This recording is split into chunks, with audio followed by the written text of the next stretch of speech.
Yes, don't remind me it's Juneteenth. Don't remind me.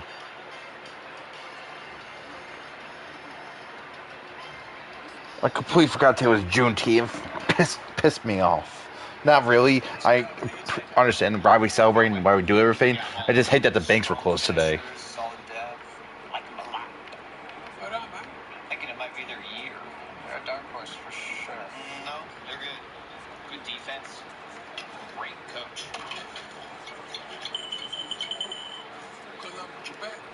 Loosen up.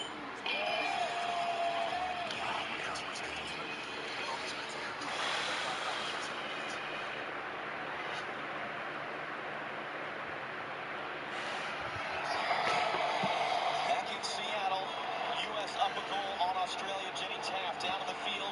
What are you seeing, and also just what are the conditions down there in the sunshine?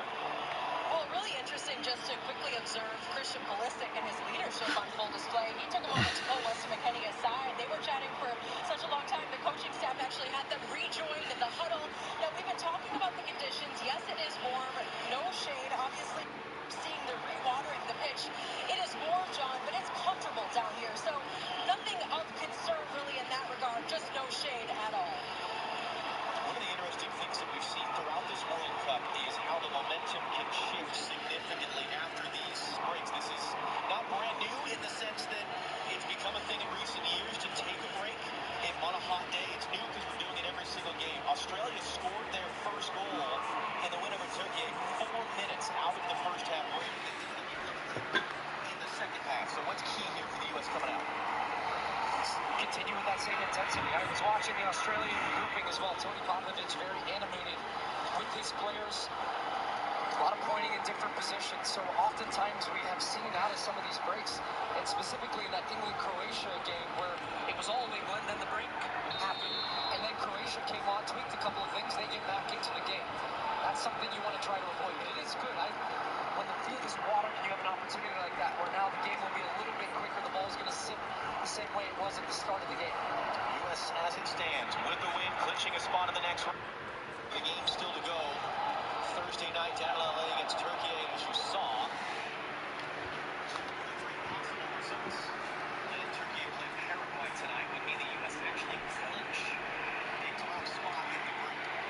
That's the most favorable path for them into the knockout round. Anthony Robinson long up north. Robinson's I think I'll retire. although that was going out, or was it already out? It was already out before Boss touched it there. Something I've been very impressed with, and this was the whole bit playing two strikers, is that If we're losing to 3 AIs, guys, I will quit. I would defriend all of you. Okay, what AIs? What AIs are you playing with? This is bullshit. Are you sure? Are you sure this is not the gamer tag? There, like it says AI.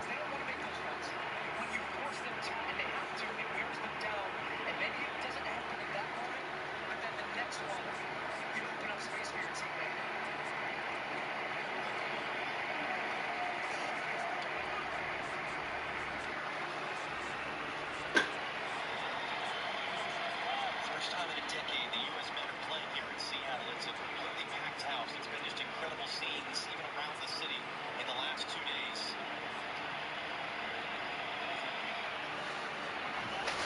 This is a stadium built with World Cup soccer in mind, unlike a lot of the other NFL stadiums that these games are being played in.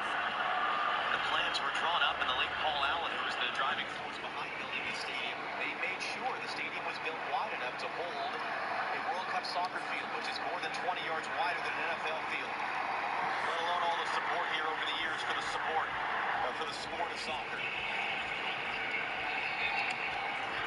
And the U.S. make it that much more perfect day of getting a win.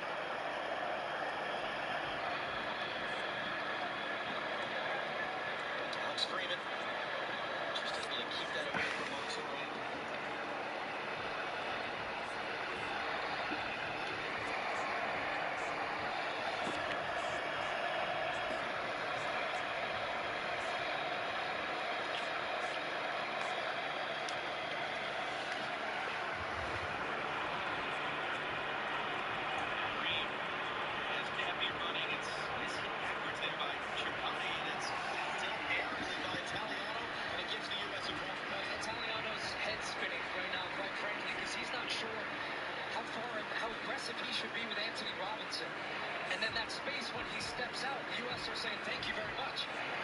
Chircotti doesn't want to come out of the box. He wants to stay within the lines of the box and defend. And the U.S. are taking advantage of that space now into some similar channels against Paraguay. I wasn't sure there would be that same space, but the movement and the running off the ball has been excellent once again for the U.S.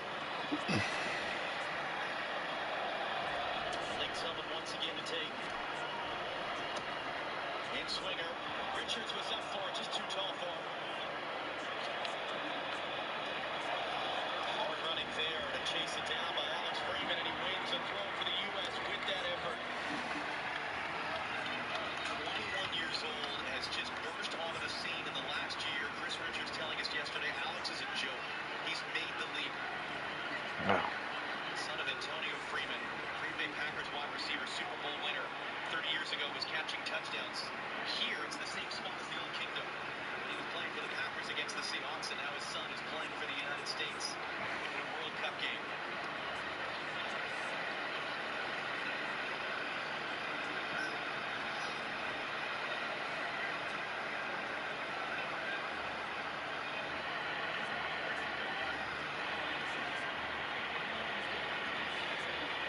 There's a couple options. Balogun able to hold it up. Tillman tripped up.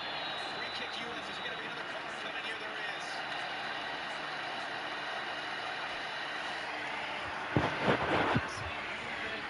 One-touch, quick combinations. It's going to be so difficult all day long for him. But what a first touch from Tillman as well. I mean, to be able to shift his balance and momentum there just to take that right foot touch it away. Clearly, Chircotti just breaking down the side of his left leg there. Sandro Chircotti, 22-year-old. Born in Italy, grew up in Australia. His dad was a professional player. Actually switched a couple of years ago from playing for Italy to playing for the Socceroos, and now he joins Jordy Boss as being on yellow cards right now. Anthony Robinson, the ensuing free kick. Richards trying to get in there, and there was a foul as there's an Australian player down before it reached Richards.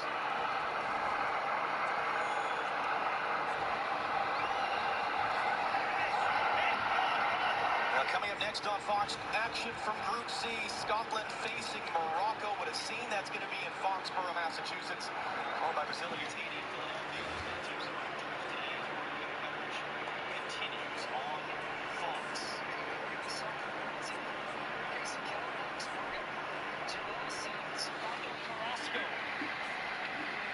Casey Keller, another one of those just important, foundational Seattle Northwest members of, as you put it, soccer royalty, former starting goalkeeper for the U.S. in a World Cup. Alex Morgan, a World Cup winner. Jill Ellis, a World Cup winning coach.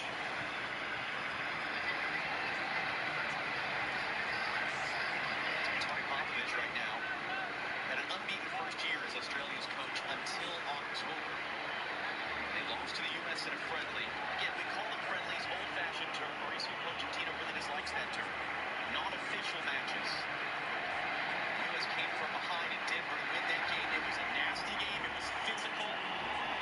This one has had moments of it. Des goes down. Was Okan Exler there? And for what it's worth, that game, Christian Pulisic actually came off hurt midway through the first half. So it's not altogether different that the U.S. is playing without Pulisic today in the sense that they had to do the work without him in October. But these little plays will frustrate the opposition as long as you can do it in the right way. This Australian team right now reeling a little bit from the start that they've had. They had the one opportunity where Leckie has the outside of the foot shot, but largely been on the defensive side of the game.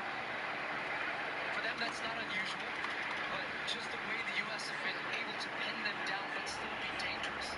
Oftentimes you see them sitting in a deep block and conceding shots from distance. A lot of times this test has just been electric, ultimate. It's fun to watch, but more importantly, when it comes off. Okay, I'll be on later tonight. That fin play. I just got bowling tonight, so. Balogun all the way out to the left. Good work by Italiano to not let him through that time. That was how the U.S. created that own goal. Robinson dumped off the ball off the. When you think about it, the U.S. does not have a shot on goal right now. They've not really created a ton of chances in 35 minutes, but one of the chances they did create ended up in the back of the net. Comes into Balogun. Can he get jump to it? He can. Still full Balogun. Dancing. Loving it.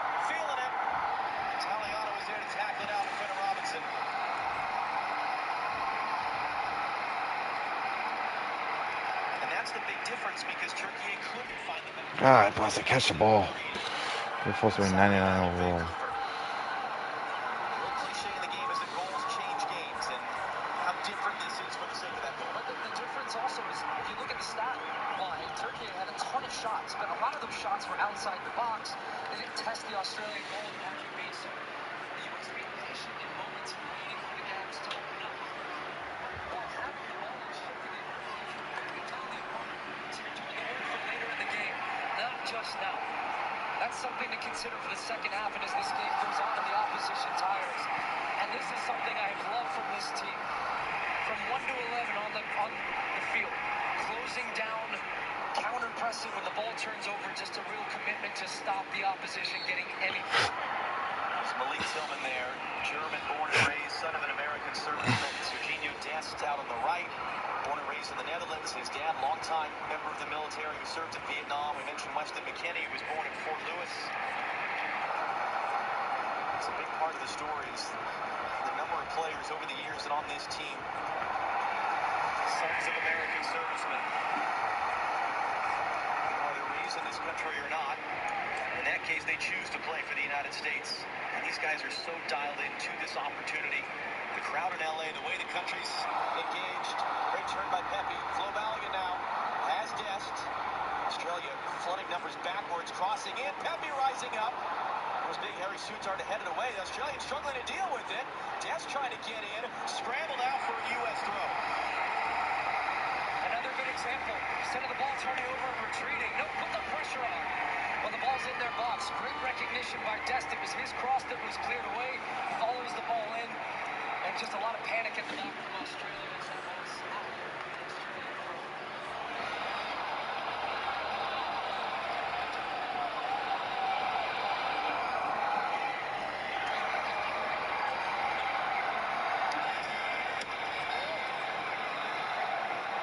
Remember on Friday, it was 1-0 for a long time. It was later in the half. The rest of the goals came. Alex Freeman is down, holding the back of his head as he's called up on Exler. And immediately the medical staffs are rushing out. And Freeman was just trying to flick this ball on. And look at Exler just crashes into the back of the players challenging for the ball. He is fouled. There's nothing more in this one. And Tim Bream, as we so often see, this captain coming over. A lot of he's a coach on the field for Mauricio Pochettino with his experience.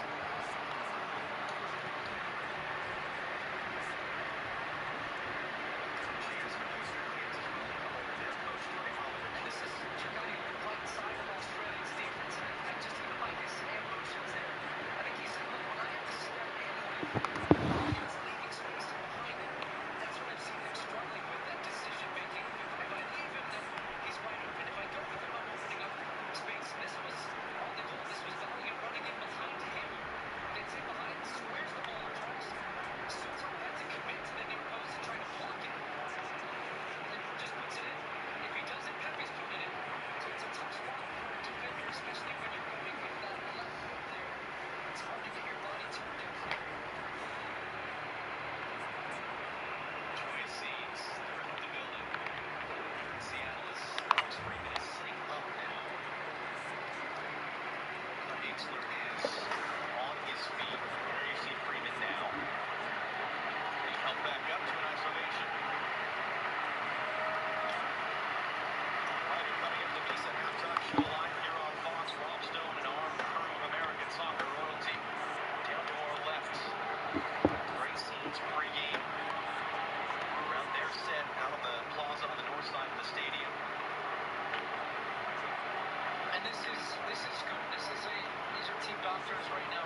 He's just made one save. His counterpart, Patrick Beach, has actually not made a save. The U.S. has not managed a shot on goal yet. Just the old goals. Freeman has it tackled out, and you see Bangsley with the kind of managing and it's Vaseline on it. We don't know who that was in. The possession stats for the United States looking very similar to the first game against Panama. 71% of the ball in the first half. Right now it's a 70-30 split. So both teams tracking exactly how we felt the game would line up. And the U.S. find a second goal.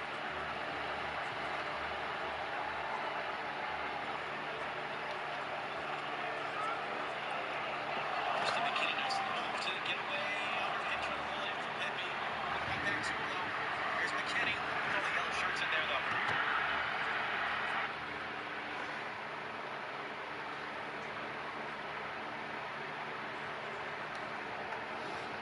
Struggling to find a way to go.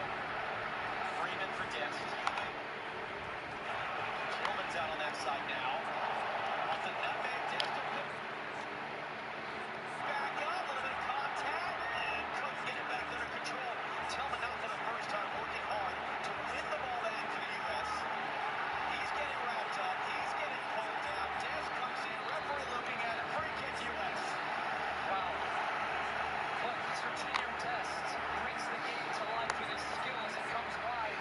Little two-man game with Tillman. Tillman runs off him, finds the return ball, and I thought perhaps a chance for a penalty there if Dest just drags his legs and takes some of the contact.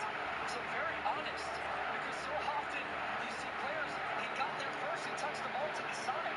And I think if he just takes that contact from Burgess, that's a penalty. But he stays on his feet thinking he can get on the end of that one. Waits in the set piece. Robinson fizzing it back, Serginho Dest! Oh, it's still in! Might be two! Is two! Or maybe not! The flag comes up for offside. Freeman thought he was celebrating a World Cup goal. Robert Kempner on the near side saying he was offside, and video looking at it now. So keep in mind, this is going to be when the shot comes off the foot of Serginho Dest. What position is Alex Freeman in? So they play it back to him at the top of the box. Freeman's middle of your screen right now on the 6-yard. Oh, I think he's onside. I think he's going to be onside here, the trail leg of the player at the top. It is And as he being heads checked. that in, It is being checked, so we're holding the play right now. Bastian Dunker determining the assistant referee Mark Clattenburg watching with us as well. Mark, your thoughts? Yeah, the first shot in from the US attacker, it comes off an Australian defender, but that's not a deliberate play for the ball, so it could still be offside. However, I think that the defender, the replays that I'm showing, the Australian defender's coming back, and I think that the back leg is just playing the player Balogun who scores the goal, and I think he puts him in an onside position. I think this could be given as a goal. yeah, I think so too, Mark. Right at the top there.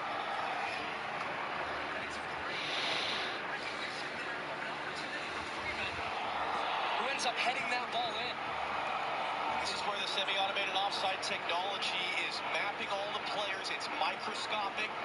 And sometimes Looking at pictures this. can be deceiving, but Because there was a second U.S. player who was in an offside Here we go. position. Here's the decision.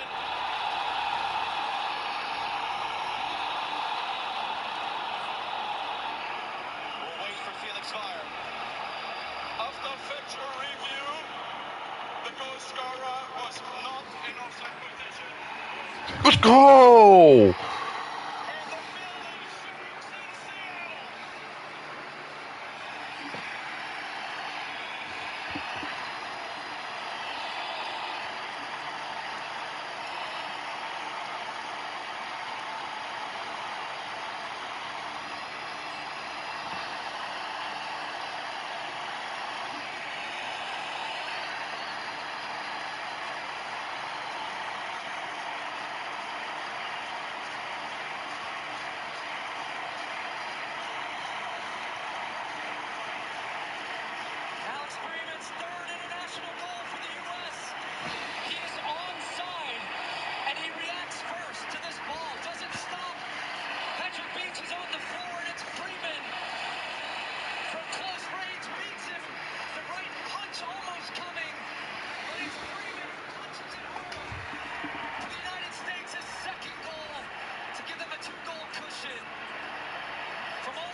in game one. He's got a goal in game two. Into 7.5 minutes at the end of the first half. It was a big talking point. It was a part of the crisis this team was in a year ago that so many of the top players were not a part of the CONCACAF Gold Cup. Alex Freeman is one of the guys who got his opportunity as a result. And he is, after becoming a lockdown starter under Mauricio Pochettino at that Gold Cup, played in every single game since. You take your opportunity whenever, however it comes. And how similar that is to the game Friday against Paraguay for the U.S. to get a third goal. There might be more coming. We've still got a good 5 minutes here. Tillman wins the corner.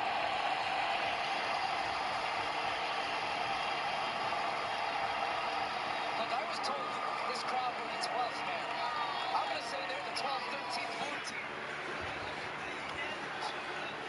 Sound in this building from the moment this team left that fact. Yes, you can walk in the streets. Just such a buzz all tournament long. These U.S. fans are fired up, and quite frankly, for good reason. This team is delivering. Once again, carrying a 2-0 lead right now.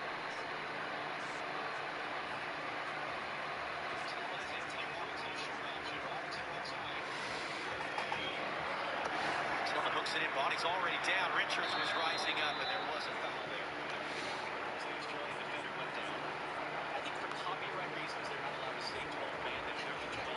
But I think in this context, so here's a look back again. The U.S. recognizing also that Australia were very deep and Dest was wide open at the top, so it actually wasn't quite it was close in the end. And Alex Freeman, I do love that as that ball popped up, he turned so quickly to be there. What rising, we talked about it. Father, an NFL player, widely successful. He came up through the Orlando City Academy, made a move over to Spain, playing now in Villarreal, one of the best leagues in the world in Spanish La Liga. Has just become such a dependable player for Mauricio Pochettino. That was misplayed there. Green was a bit late, and the decision is going to go against Australia. Handball on Jordy Bos's.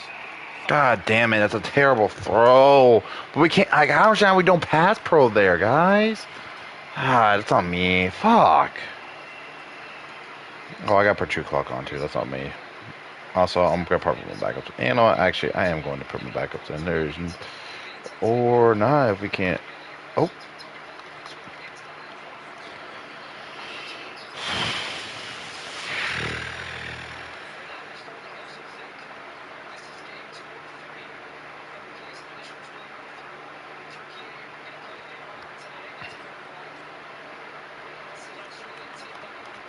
Wow. Good job, guys. What the fuck was that? But how hard do you go and come back at the U.S.? From a U.S. standpoint, it was one of the things that we talked about with Chris Richards yesterday. They didn't want to get complacent off the back of the first win.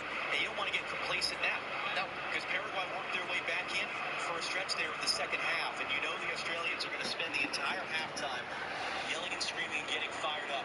And the hope is as well for this U.S. back line, they take some pride in a clean sheet, because the stat out there, they've conceded a goal in 11 of their last 12 games.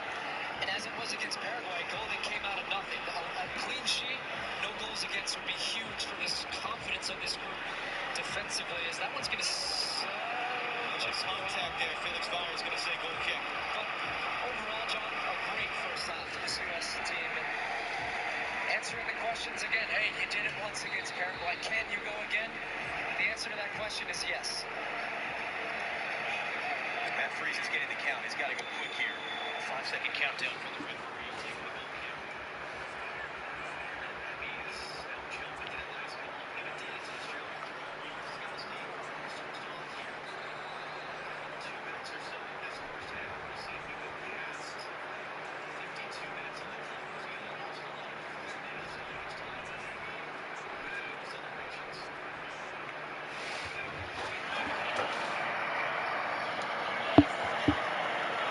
Strong header there. Adams is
was out of position. Now they have a 3v1. That opened up space for Serginho. God damn, man. Like, he's catching everything now? Also, I said I was going to do it, and I didn't do it. Well, let me do this. Back to the near side for Jordan Moss. Final seconds, final play of the half. Dest can't make the tackle. Moss driving to the byline. Freeman is there and ends up just kind of petering out for a goal kick. And look at the entire U.S. bench right now. Every single player is up, celebrating that defensive effort. That's the end of the half. It is another picture-perfect half for the men of the United States. The early own goal, the late one from Alex Freeman, which was given after video review. Rob Stone and the crew on the other side of the break. 45 minutes down, 45 to go in Seattle, where it's the United States 2, Australia 0.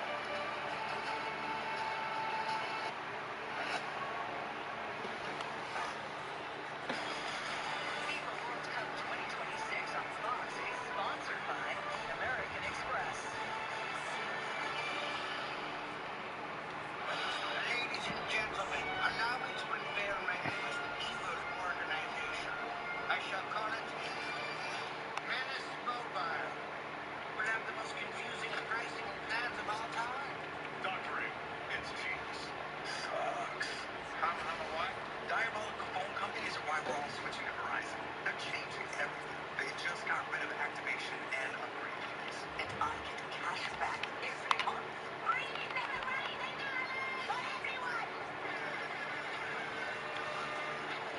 Verizon is introducing a new plan, simpler than ever before. There's just one plan and one premise. They even call it the Simplicity Plan. So you're all choosing Verizon, huh? Goodbye activation and upgrade fees. Hello, Verizon. $1 for every customer. Now, introducing the all-new Simplicity Plan. Can you hear me now? What do you believe? What do you truly believe? No one knows the future. But if we ask the questions, the world answers.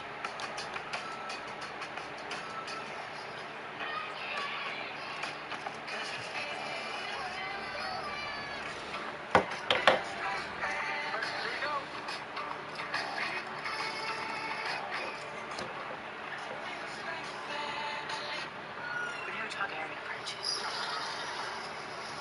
If you wait for the dragons to come, even me the end.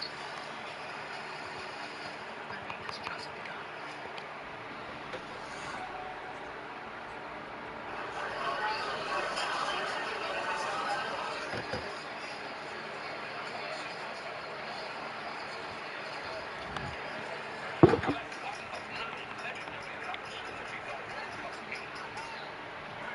There's dreaming about it, and then there's living it with Platinum. Get access to the largest global lounge company. Dining rooms at over 10,000 restaurants and restaurants. And exclusive access to unique experiences worldwide. Like stay retail, long after the hour. There's nothing like Platinum. Amex is a proud partner of July 15th. People expect me to be done. It's the show no one wants to miss. What does the itsy bitsy spider driver? The Crown, the nation's dumbest, premieres July 15th on Fox. Saturdays, baseball night in America on Fox. And the Mets. Bryce Harper and the Phillies. Or Guardians, Astros. Saturday at 7 Eastern on Fox. The FIFA World Cup 2026 package.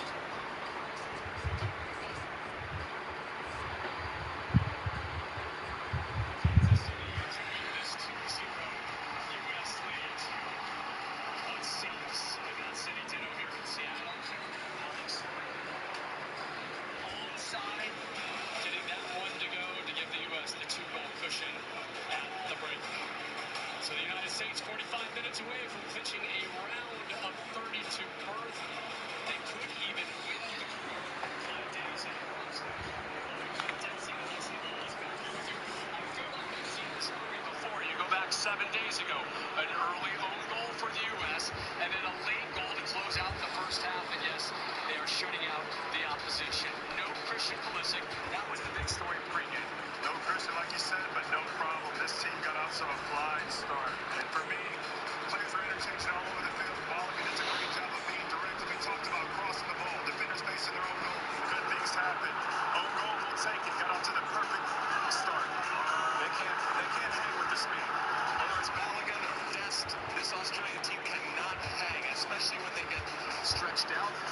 absorbed a bunch of pressure, but you saw Balogun out there in that wide area, put it in a dangerous area. Good things happen. And look, not a whole lot of chances for this U.S. in the first half, but Des with a great shot. And just look at that fight from Freeman to make sure that one gets back into the net. Bad place. It's all right. We got VAR. They checked it. Not only was it onside, it was way onside. So Mr. Freeman, take a foul right there. Put that in the back of the net. 2-0. Everybody's celebrating the delayed celebration. People off the bench. They love him. They love him. They love him in the stands. They love him on his team. How about Freeman playing himself into the starting lineup? Outside looking in. He's on fire right now. And more importantly, look how the team celebrated with each other.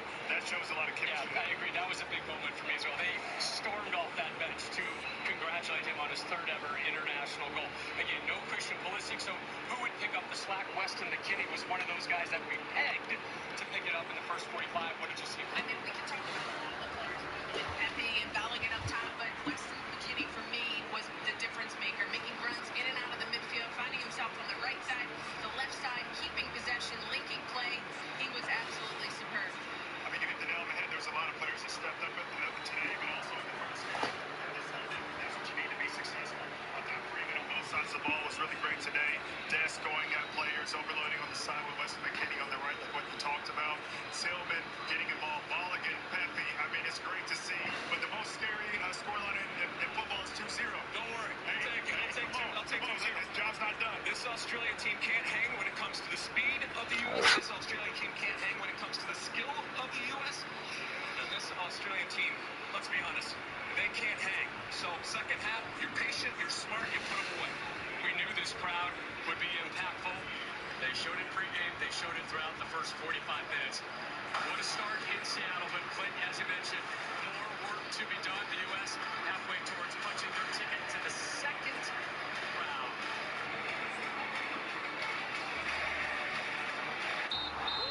Great head.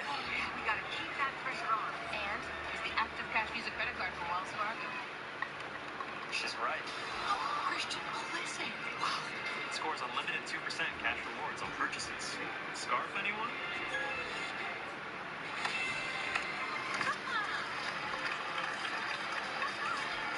I should have filled the bubble. That's on me. Should have filled the bubble.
Engineered into every aspect of the GMC Sierra HD. So when the job is heavy, GMC Sierra HD reports for duty.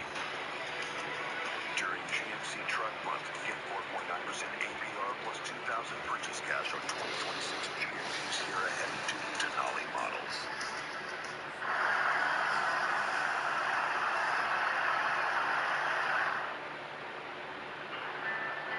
This is an anthem for the unseen force behind every breakthrough, for the fire within every one of us to do the extraordinary. This is an anthem for the greatest untapped power in this universe. You.